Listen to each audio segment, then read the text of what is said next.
মামলা প্রত্যাহার সহ 4 দফা দাবিতে চট্টগ্রাম বিশ্ববিদ্যালয়ের ছাত্রলীগের একাংশের সঙ্গে পুলিশের সংঘর্ষ, ধাওয়া পাল্টা ধাওয়া, লাঠিচার্জ, টিয়ারশেল নিক্ষেপ। ফেনী মাদ্রাসা ছাত্রী নুসরাতের শরীরের 80% পুড়ে গেছে, অবস্থা সংকটাপন্ন বলছেন চিকিৎসক। মেজর বার্ন এবং ক্রিটিক্যাল বার্ন। আমরা চেষ্টা করে যাচ্ছি, বাকিটা আমরা এখন এই মুহূর্তে কিছু বলতে পারবো না, তবে তার অবস্থা খুবই আশঙ্কাজনক। হত্যা চেষ্টার ঘটনায় গ্রেপ্তার 2। বরগুনার ছাদ খসে ছাত্রী নিহতের ঘটনায় তদন্ত কমিটি গঠন, স্কুল ভবনটি পুনর্নির্মাণ করা হবে বলেন এলজিআরডি মন্ত্রী। এবং খালেদা জিয়ার সুচিকিৎসা ও মুক্তির দাবিতে বিএনপির গণ অনশন, চেয়ারপারসনের স্বাস্থ্য নিয়ে রাজনীতি করছে দলটি, অভিযোগ তথ্যমন্ত্রীর।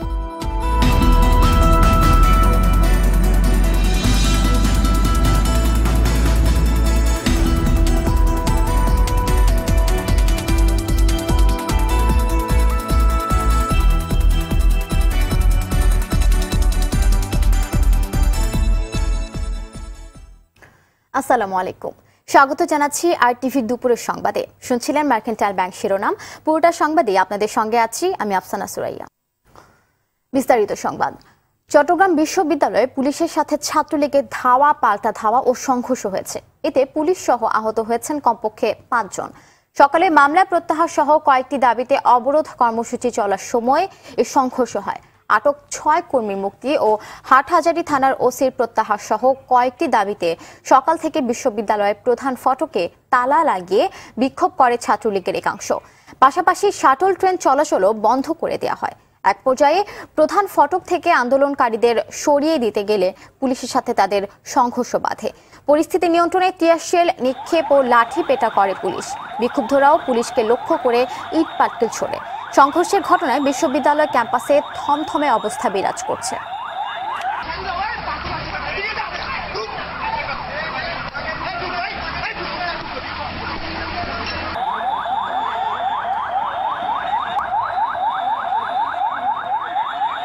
বিশ্ববিদ্যালয়ের হলগুলোর পাশেও কিন্তু প্রচুর কটেজ রয়েছে, এই কটেজও কিন্তু অন্যতম গুরুত্ব।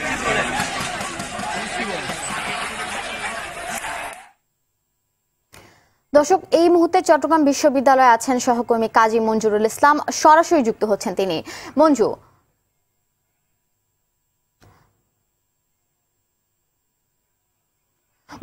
সংঘর্ষ ঘিরে ক্যাম্পাসের পরিস্থিতি এখন কেমন দেখছেন, এবং সেই সাথে আরেকটি জানতে চাচ্ছি যে বিশ্ববিদ্যালয় প্রশাসন, পুলিশ ও ছাত্রলীগ নেতাকর্মীরা এই ব্যাপারে কি বলছেন?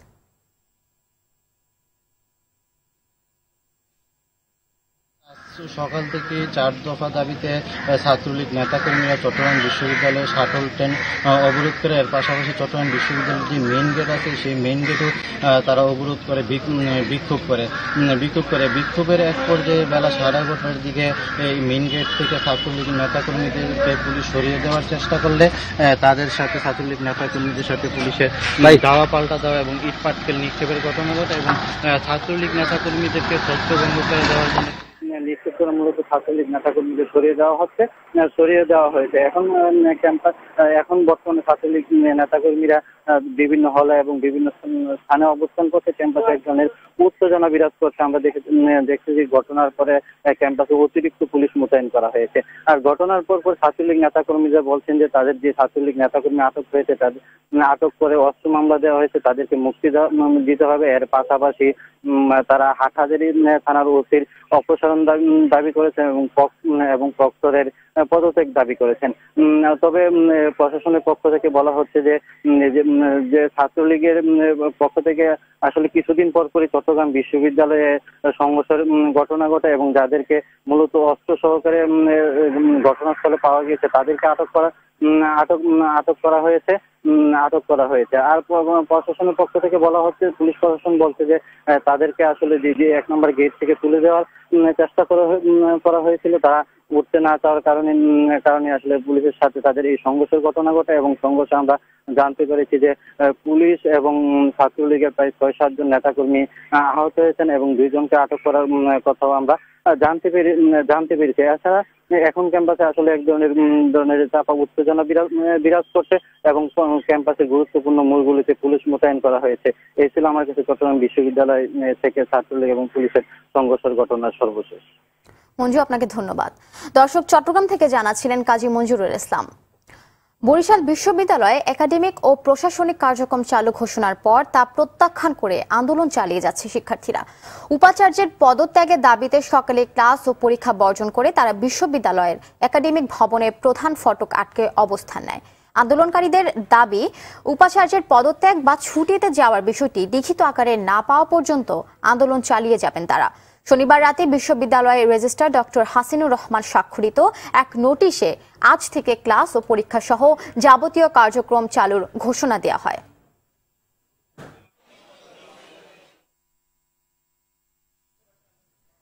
ফেনীর সোনাগাজীর অগ্নিদগ্ধ মাদ্রাসা শিক্ষার্থী নুসরাত জাহান রাফির অবস্থা খুবই সংকটাপন্ন। তার শরীরের ৮০% পুড়ে গেছে বলে জানালেন ঢাকা মেডিকেল কলেজ হাসপাতালের বার্ন অ্যান্ড প্লাস্টিক সার্জারি ইউনিটের সমন্বয়ক ডক্টর সামন্তলাল সেন। সকালে তিনি জানান, উন্নত চিকিৎসার জন্য মেডিকেল বোর্ড গঠন করা হয়েছে। নুসরাতের ভাই মাহমুদুল হাসান জানান, ৬ এপ্রিল নুসরাতের আরবি প্রথম পত্রের পরীক্ষা ছিল। বোনকে পরীক্ষা কেন্দ্রে দিয়ে আসার ৩০ মিনিট পর মোবাইলে নুসরাতের অগ্নিদগ্ধের খবর পান। কলেজে গিয়ে বোনকে দগ্ধ অবস্থায় দেখেন। নুসরাতকে হত্যা চেষ্টায় দায়ীদের শাস্তির দাবি জানিয়েছে তার পরিবার। 50%-এর বেশি বার্ন। আমরা সকালে একটা মেডিকেল বোর্ড করছি এবং তার আমরা আইসিইউতে রাখছি, তার ইনহেলেশন বার্নও আছে।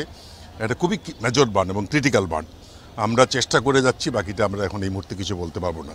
তবে তার অবস্থা খুবই আশঙ্কাজনক। ওর হাত পা বাঁধা হয়েছিল, এই কথাটাকে আইসিইউতে ও একটা এসআইকে বলতেছে, পুলিশের কর্মকর্তাকে বলতেছে, আমি শুনতেছি যে হাত পা বাঁধা ছিল। হ্যাঁ, এর গায়ে আগুন দিয়ে দিয়েছিল। ওই আগুন ধরার কারণে ওগুলো হাতের এগুলো ছুটে যাওয়ার কারণে ও উপর থেকে দৌড়ে নিচে আসতেছে, তখন মানুষে দেখছিল আর কি। আর আমি কাদের ভাইয়ের সাথে কথা বলছিলাম তখন কাদের ভাই আমার পরবর্তীতে আমি জানতে চাইছিলাম কে উদ্ধার করছিল। যখন মিডিয়ার লোকরা আমার থেকে জানতে চাইছিল তখন আমি কাদের ভাইকে ফোন দিয়েছি কে উদ্ধার করছিল। তখন কাদের ভাই আমাকে বলতেছে যে কে উদ্ধার করছে আমি তো জানি না, আসলে আমি আসি দেখতেছি এই অবস্থা। তবে আমি মানে সেন্টার বরাবর আরেকটা হেফজখান আছে, ওইখান থেকে দেখা যাচ্ছে যে আগুন জ্বলতেছে, ও আগুন নিয়ে দৌড়ে আসছিল। এদিকে ফেনীর সোনাগাজী ফাজিল মাদ্রাসা পরীক্ষা কেন্দ্রে আলিম পরীক্ষার্থী নুসরাত জাহান রাফিকে পুড়িয়ে হত্যার চেষ্টার ঘটনায় এক শিক্ষক সহ 2 জনকে আটক করেছে পুলিশ। তারা হলেন সোনাগাজী ইসলামিয়া ফাজিল মাদ্রাসার ইংরেজি শিক্ষক আফসার হোসেন ও দগ্ধ নুসরাতের সহপাঠী আরিফুর রহমান। শিক্ষকের বিরুদ্ধে যৌন হয়রানির মামলায় শনিবার সকালে মাদ্রাসা কেন্দ্রে পরীক্ষা দিতে গিয়ে অগ্নিদগ্ধ হয় পরীক্ষার্থী নুসরাত। মাদ্রাসার অধ্যক্ষকে পুলিশ গ্রেপ্তার করেছে এবং সে এখন জেলে রয়েছে। আর মেয়েটিকে সব দিক থেকেই ব্যবস্থা নেওয়া হয়েছিল, কিন্তু পরীক্ষার হলে যে ঘটনা ঘটেছে ছাদের উপরে, সেক্ষেত্রে তো সে পরীক্ষা দিতে এসেছিল, সেখানে যেভাবে যে ঘটনা ঘটেছে সেটা হয়তো তদন্ত সাপেক্ষ বিষয়, তদন্তের পরে হয়তো বুঝতে পারবো কি হয়েছে। দর্শক, ফেনী থেকে সরাসরি যুক্ত হচ্ছেন সহকর্মী আজাদ মালদার। আজাদ, মাদ্রাসার ছাত্রী গায়ে আগুন দেওয়ার ঘটনায় প্রশাসন কি পদক্ষেপ নিয়েছে, এই বিষয়ে কি তথ্য আছে আপনার কাছে? সোনাগাজী ফাজিল মাদ্রাসার প্রিন্সিপাল সিরাজউদ্দৌলা, তার বিরুদ্ধে যৌন হয়রানির অভিযোগে একজন শিক্ষার্থী নুসরাত, তাকে তার সমর্থকেরা গত পরশুদিন মাদ্রাসা পরীক্ষা চলাকালীন তাকে তাদের ডেকে নিয়ে তাকে হত্যার অপচেষ্টা চালায়। সে কোন রকমে কেউ শোর চিৎকারে পার্শ্ববর্তী লোকজন তাকে উদ্ধার করে ফেনী 250 শয্যা বিশিষ্ট আধুনিক হাসপাতালে ভর্তি করা হয়। সেখানে অবস্থার অবনতি হলে তাকে ঢাকা মেডিকেল কলেজ হাসপাতালের বার্ন ইউনিটে ভর্তি করা হয়েছে। বর্তমানে সেই মৃত্যুর লড়াইয়ের সাথে জীবন সন্ধিক্ষণে আছেন। তার এই অগ্নিকাণ্ডের ঘটনাকে কেন্দ্র করে সেখানে বেশ উত্তেজনা বিরাজ করছে শিক্ষার্থীদের মধ্যে। আজকে প্রশাসন দুপুরে এই মাদ্রাসা ক্যাম্পাসে আপনার একটা জরুরি বৈঠক বসে। সেখানে প্রশাসনের ঊর্ধ্বতন কর্মকর্তারা উপস্থিত ছিলেন এবং তারা এও জানিয়েছেন যে ওই প্রিন্সিপালকে যেন অনতিবিলম্বে বহিষ্কার করার সিদ্ধান্ত গৃহীত হয়েছে। পাশাপাশি এই শিক্ষার্থী তার হাসপাতালে চিকিৎসার ব্যয়ভার বহনের জন্য মাদ্রাসা কর্তৃপক্ষকে নির্দেশ দিয়েছে। এছাড়া এখানে তার পক্ষে বিপক্ষে এই মাদ্রাসা শিক্ষক সিরাজউদ্দৌলা বর্তমানে ফেনী কারাগারে রয়েছেন। তার সমর্থক গোষ্ঠী পক্ষে বিপক্ষে এখানে মানববন্ধন করেছেন, আন্দোলন করেছেন, এখানে বিক্ষোভ করেছেন। মোটামুটি পরিস্থিতি এখানে অশান্ত বিরাজ করছে। প্রশাসন নজরদারিতে রয়েছে। এ পর্যন্ত 2 জনকে আটক করেছে, একজন শিক্ষক, একজন ছাত্র। এই ছিল আমার কাছে সর্বশেষ তথ্য। নুসরাত। আজাদ, আপনাকে অসংখ্য ধন্যবাদ। দর্শক, ফেনী থেকে জানাচ্ছিলেন সহকর্মী আজাদ মালদার। বরগুনায় সরকারি প্রাথমিক বিদ্যালয়ের ছাদ খসে তৃতীয় শ্রেণীর শিক্ষার্থী নিহতের ঘটনায় 5 সদস্যের তদন্ত কমিটি গঠন করেছে বরগুনা জেলা প্রশাসন। জেলা প্রশাসক কবির মাহমুদ জানিয়েছেন, অতিরিক্ত জেলা প্রশাসক মাহবুব আলমকে প্রধান করে জেলা প্রাথমিক শিক্ষা অফিসার, তালতলির ইউএনও, এলজিইডির প্রকৌশলী ও পুলিশ বিভাগের প্রতিনিধিকে সদস্য করে কমিটি গঠন করা হয়েছে। এই ঘটনায় আমতলী থানায় একটি অপমৃত্যুর মামলা হয়েছে। গতকাল বরগুনার তালতলিতে পিকে সরকারি প্রাথমিক বিদ্যালয়ের ছাদ খসে তৃতীয় শ্রেণীর শিক্ষার্থী মনসুরা বেগম মারা যায়। এ সময় আরও 3 জন শিক্ষার্থী আহত হয়। বরগুনার ছাদ খসে এক শিক্ষার্থী নিহতের ঘটনায় তদন্ত কমিটি গঠনের পাশাপাশি দায়ী ব্যক্তিদের বিরুদ্ধে আইনি ব্যবস্থা গ্রহণের নির্দেশ দিয়েছেন পল্লী উন্নয়ন ও সমবায় মন্ত্রী মোহাম্মদ তাজুল ইসলাম। সকালে সচিবালয়ের নিজ মন্ত্রণালয়, সিরাজগঞ্জ, মুন্সিগঞ্জ ও কুড়িগ্রাম জেলা পরিষদের নবনির্বাচিত সদস্যের শপথ গ্রহণ অনুষ্ঠানে এই নির্দেশনা দেন তিনি। এছাড়া পুরো ঘটনাকে দুঃখজনক মন্তব্য করে ক্ষতিগ্রস্ত স্কুলটি পুনর্নির্মাণের নির্দেশও দেন তাজুল ইসলাম।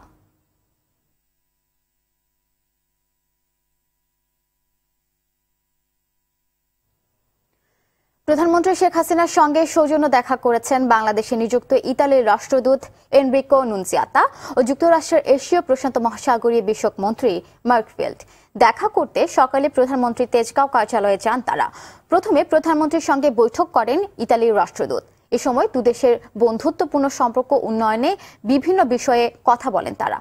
পরে ব্রিটিশ মন্ত্রী মার্কফিল্ড বৈঠক করেন প্রধানমন্ত্রীর সঙ্গে। এ সময় বাংলাদেশের চলমান উন্নয়নের প্রশংসার পাশাপাশি সব ধরনের সহযোগিতার কথা জানান মার্কফিল্ড। 2 দিনের সফরে শনিবার ঢাকায় আসেন ব্রিটিশ মন্ত্রী। কারাবন্দী বিএনপি চেয়ারপারসন খালেদা জিয়ার সুচিকিৎসা ও মুক্তির দাবিতে গণ অনশন করছে দলটির নেতা কর্মীরা। সকাল 10টায় রাজধানীর ইঞ্জিনিয়ার্স ইনস্টিটিউশন মিলনায়তনে গণ অনশন শুরু হয়, চলবে বিকেল 4টা পর্যন্ত। অনশনে অংশ নেয়া বিএনপি নেতারা দাবি করেন, সরকার মিথ্যা মামলায় সাজা দিয়ে খালেদা জিয়াকে কারারুদ্ধ করে রেখেছে। তারা বলেন, সময় একদিন আসবেই, সেদিন ঐক্যবদ্ধ আন্দোলনের মাধ্যমে তাকে মুক্ত করা হবে।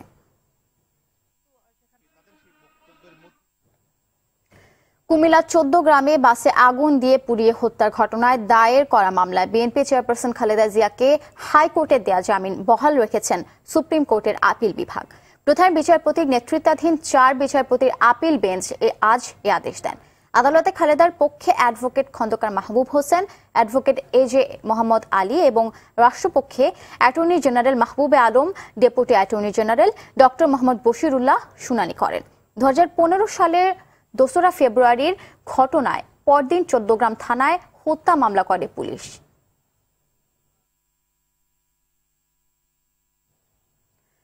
আবেদন না করে খালেদা জিয়ার মুক্তি নিয়ে অহেতুক কথা না বলতে বিএনপি নেতাদের প্রতি আহ্বান জানিয়েছেন তথ্যমন্ত্রী হাসান মাহমুদ। সকালে বঙ্গবন্ধু আন্তর্জাতিক সম্মেলন কেন্দ্রে পল্লী কর্মসহায়ক ফাউন্ডেশনের যুব সম্মেলনের উদ্বোধন করে সাংবাদিকদের কথা বলেন তিনি। তথ্যমন্ত্রী বলেন, খালেদা জিয়া চাইলে প্যারোলে মুক্তির আবেদন করতে পারেন। আবেদনের পর সরকার তা বিবেচনা করবে।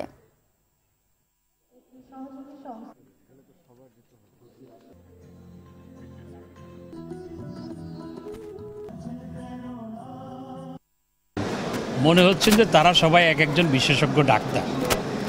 যেখানে বেগম খালেদা জিয়া তিনি নিজে বলছেন যে তিনি আগের চেয়ে ভালো অনুভব করছেন, সেখানে তার চিকিৎসা ভালো হচ্ছে। সেখানে যিনি রোগী তিনি বলছেন তিনি ভালো অনুভব করছেন, আর যারা তাদের নেতা তারা বলছেন যে সেখানে সুচিকিৎসা হবে না। খালেদা জিয়া প্যারোলে মুক্তির আবেদন করেননি, করলে আইনি বাধা না থাকলে বিবেচনা করা হবে বললেন স্বরাষ্ট্রমন্ত্রী আসাদুজ্জামান খান কামাল।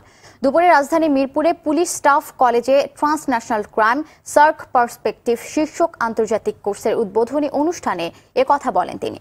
বলেন, মার্কিন নাগরিকদের জন্য যুক্তরাষ্ট্র যে নিরাপত্তার সতর্কতা ঘোষণা করেছে সেরকম কোনো ঘটনা বাংলাদেশে ঘটেনি।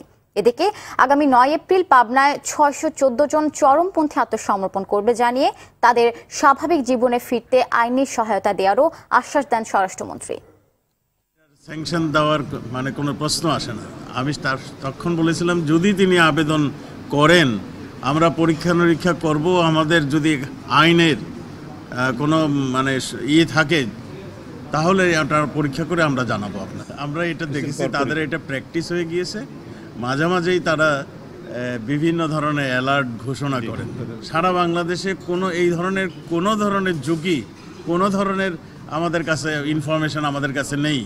তাদের কাছে যদি কোনো ইনফরমেশন থাকে তারা আমাদের কাছে শেয়ার করতে পারে।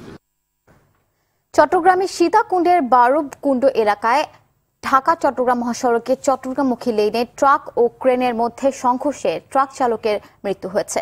গত রাত 2টার দিকে এই দুর্ঘটনা ঘটে। এই ঘটনায় ট্রাকের হেলপার গুরুতর আহত হন। অন্যদিকে চুয়াডাঙ্গায় আলাদা দুর্ঘটনায় 2 জনের মৃত্যু হয়েছে। চুয়াডাঙ্গা দামুরহুদা সড়কে মোটরসাইকেল নিয়ে প্রতিযোগিতা করার সময় ভ্যানের ধাক্কায় মোটরসাইকেল আরোহী রাসেল আহমেদ মারা যান। এছাড়াও একই উপজেলায় ঝড়ের কারণে গাছের ডাল ভেঙে মনিরুল ইসলাম নামের এক মোটরসাইকেল আরোহীর উপর পড়লে তার মৃত্যু হয়। এছাড়াও বরিশাল বিমানবন্দর থানার 6 মাইল এলাকায় নির্মাণাধীন ভবনের মালামাল বহনকারী পিকআপ নিয়ন্ত্রণ হারিয়ে একজন নিহত হয়েছেন। এই ঘটনায় আরও 5 জন গুরুতর আহত হন। আহতদের স্থানীয় হাসপাতালে চিকিৎসা দেওয়া হচ্ছে।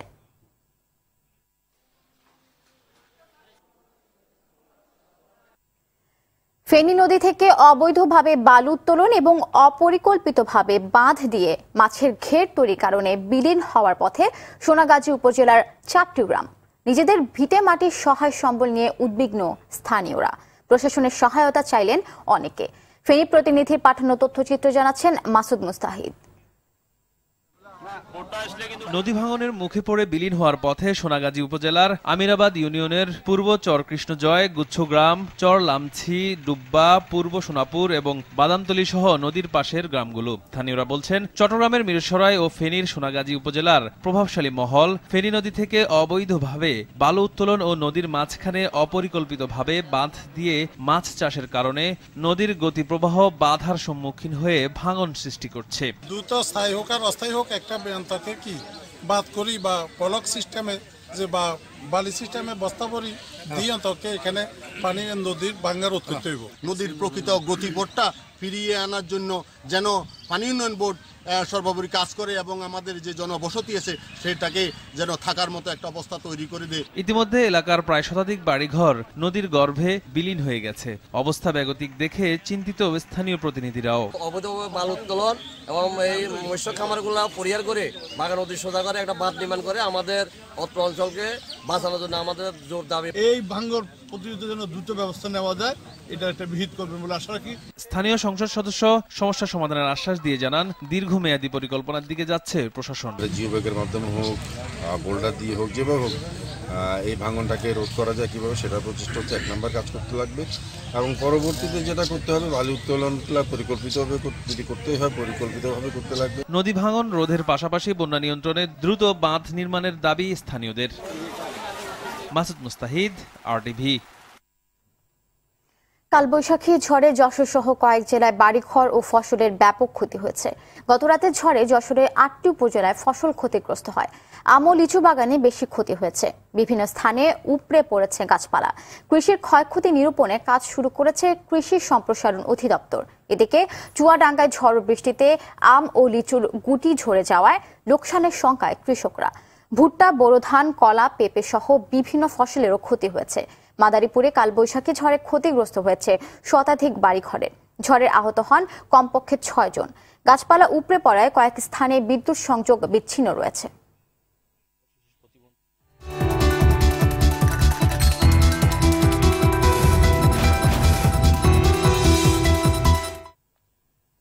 মধুমতি ব্যাংক বাণিজ্য সংবাদ। Neurodevelopmental disorders and genetic disorders চিকিৎসা এবং তার ওষুধ উদ্ভাবনের গুরুত্ব তুলে ধরতে নিউরোজেন কনফারেন্স 2019 অনুষ্ঠিত হলো ঢাকা ক্লাবে। কনফারেন্সের 6 জন দেশীয় এবং 2 জন আন্তর্জাতিক চিকিৎসক বক্তব্য রাখেন। নিউরোজেন বাংলাদেশের প্রথম জিনোম ভিত্তিক ক্লিনিক, যা 2016 সালে প্রতিষ্ঠিত হয়। জিনোমিক্স এবং মেশিন বুদ্ধিমত্তা ব্যবহার করে autism spectrum disorder, epilepsy, intellectual disability এবং অন্যান্য ডেভেলপমেন্টাল ডিসঅর্ডারের জিনোম ভিত্তিক স্বাস্থ্যসেবা প্রতিষ্ঠাই নিউরোজেনের প্রাথমিক উদ্দেশ্য।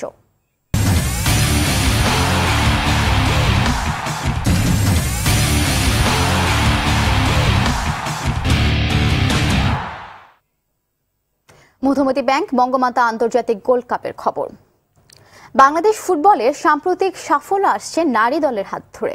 বয়সভিত্তিক প্রতিযোগিতায় একের পর এক সাফল্য আনছেন সাবিনা মারিয়া মৌসুমীরা। এদেরই একজন আঁখি খাতুন।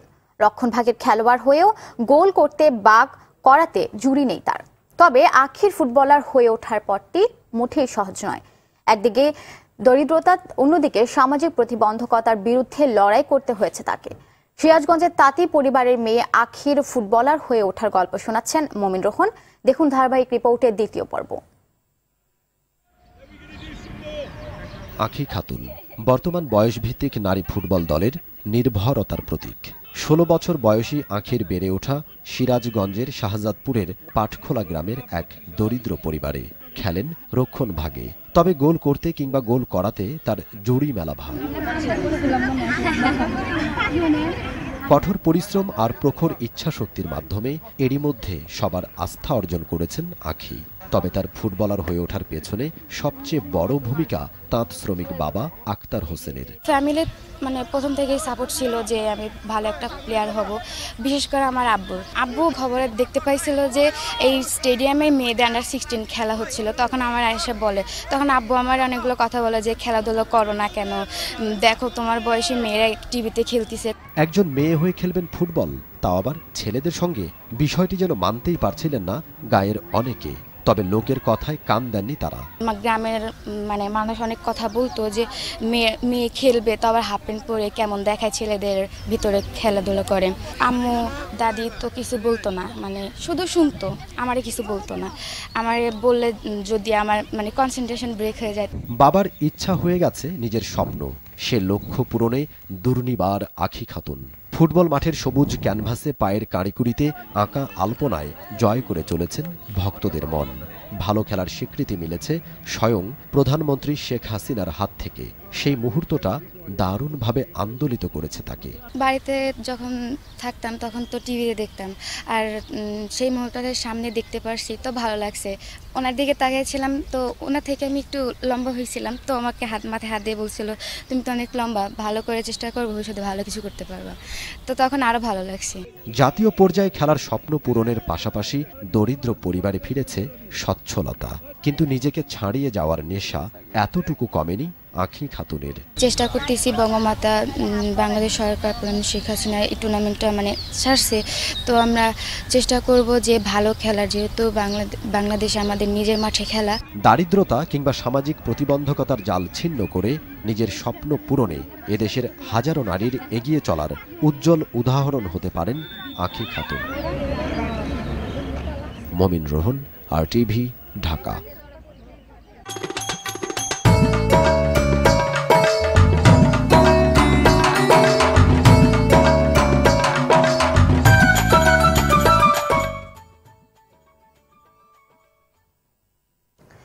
বাংলাদেশ, কানাডা, অস্ট্রেলিয়ার পর এবার যুক্তরাষ্ট্রের সিনেমা হলগুলোতে চলছে জনপ্রিয় চলচ্চিত্র যদি একদিন। দর্শকপ্রিয় চলচ্চিত্র যদি একদিন বেঙ্গল মাল্টিমিডিয়া প্রযোজিত ও মুস্তফা কামাল রাজ পরিচালিত। গত 5 এপ্রিল নিউ ইয়র্কের জ্যামাইকা মাল্টিপ্লেক্স সিনেমাজে ছবির প্রিমিয়ার শো হয়। উপস্থিত ছিলেন নিউ ইয়র্কে বাংলাদেশের কনসাল জেনারেল সাদিয়া ফয়জুন্নেসা, জাতিসংঘে বাংলাদেশের স্থায়ী প্রতিনিধি মাসুদ বিন মোমেন, প্রধানমন্ত্রীর উপ প্রেস সচিব আশরাফুল আলম খোকন, RTVর ব্যবস্থাপনা পরিচালক হুমায়ুন কবির বাবলু, প্রধান নির্বাহী কর্মকর্তা সৈয়দ আশিক রহমান, অভিনেতা ও পরিচালক কাজী হায়াত সহ গণ্যমান্যরা। পর্যায়ক্রমে চলচ্চিত্রটি দেখা যাবে Boston, Los Angeles, San Francisco, Virginia, Baltimore ও ওয়েস্ট পাম বিচের সিনেমা হলগুলোতে। পরিবেশক প্রতিষ্ঠান বায়োস্কোপ ফিল্মস জানিয়েছে, এরপর টেক্সাসের Houston, Chicago, New Jersey, Orlando, Connecticut সহ অন্যান্য রাজ্যেও মুক্তি পাবে দর্শক নন্দিত চলচ্চিত্র যদি একদিন।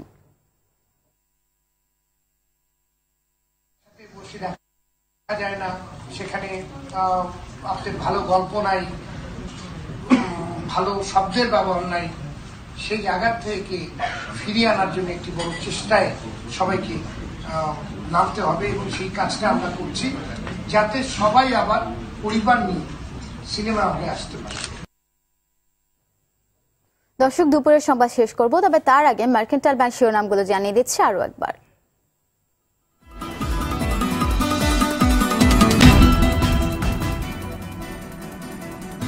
4 দফা দাবিতে চট্টগ্রামে বিশ্ববিদ্যালয়ের ছাত্রলীগের একাংশের সঙ্গে পুলিশের সংঘর্ষ, ধাওয়া পাল্টা ধাওয়া, লাঠিচার্জ, টিয়ারশেল নিক্ষেপ। ফেনী মাদ্রাসা ছাত্রী নুসরাতের শরীরের 80% পুড়ে গেছে, অবস্থা সংকটাপন্ন বলছেন চিকিৎসক। বরগুনায় ছাদ খসে ছাত্রী নিহতের ঘটনায় তদন্ত কমিটি গঠন, স্কুল ভবনটি পুনর্নির্মাণ করা হবে বলেন এলজিআরডি মন্ত্রী। এবং খালেদা জিয়ার সুচিকিৎসা ও মুক্তির দাবিতে বিএনপির গণ অনশন, চেয়ারপারসনের স্বাস্থ্য নিয়ে রাজনীতি করছে দলটি, অভিযোগ তথ্যমন্ত্রী। দর্শক, দুপুরের সংবাদ এই পর্যন্তই। আরটিভির সবশেষ সংবাদ জানতে যে কোনো মোবাইল ফোন থেকে 24141 নম্বরে ডায়াল করুন। আর মোবাইল ফোনের সংবাদ দেখতে অ্যাপ স্টোর, গুগল প্লে বা উইন্ডোজ স্টোর থেকে ডাউনলোড করুন আরটিভি অ্যাপস। এছাড়াও তাৎক্ষণিক ও বিনোদন সংবাদ জানতে বিশ্বের যে কোনো প্রান্ত থেকে ভিজিট করুন facebook.com/rtvonline এবং youtube.com/rtvdigitals। এতক্ষণ সঙ্গে থাকার অসংখ্য ধন্যবাদ।